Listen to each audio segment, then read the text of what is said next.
Guillain-berry syndrome ఇదొక rare neurological disorder అండి.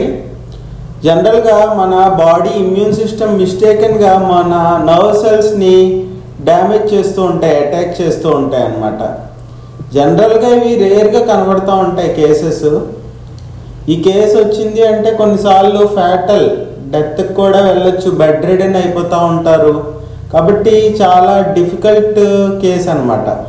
ఇది చూసుకున్నట్టయితే నెమ్మదిగా చిన్న weakness, muscle weakness, muscle paralysis అలా నెమ్మదిగా మొదలవుతూ ఉంటుంది అన్నమాట. టింగ్లింగ్, మజిల్స్లో టింగ్లింగ్ ఇలా మొదలయ్యి అది గ్రాడ్యువల్గా డెవలప్ అలా క్విక్గా డెవలప్ అయిపోయి పెరాలసిస్, అలా ఆ మజిల్ పెరాలసిస్లోకి కంప్లీట్గా కొన్ని మంత్స్, వీక్స్లో బెడ్ రిడెన్ అయిపోతూ ఉంటారు.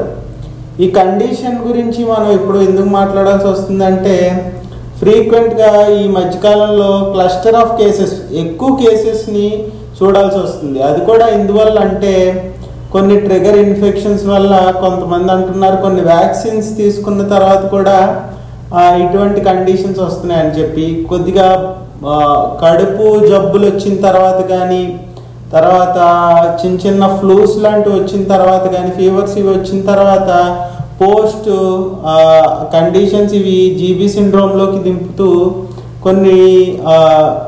కొన్ని కేసెస్ క్రిటికల్ అయిన కండిషన్స్ కూడా ఉండడం వల్ల ఈ జీబీ సిండ్రోమ్ గురించి మాట్లాడాల్సి వస్తుంది.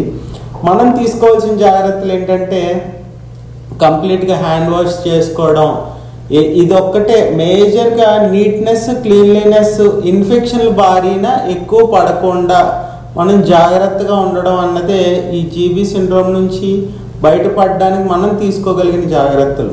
కాబట్టి ఏంటంటే మనం అవేర్గా ఉండి ఆ డిజార్డర్ ఉన్న వాళ్ళ దగ్గరికి షేక్ హ్యాండ్స్ కానీ ఈ రిలేటెడ్గా మనం ఎక్స్పోజ్ అవ్వకుండా ఉండడం అన్నది చాలా మంచిది. కొంతకాలం కొద్దిగా కేర్ఫుల్గా ఉంటే ఈ అవుట్ బ్రేక్ నుంచి మనం బయటపడవచ్చు. Thank you.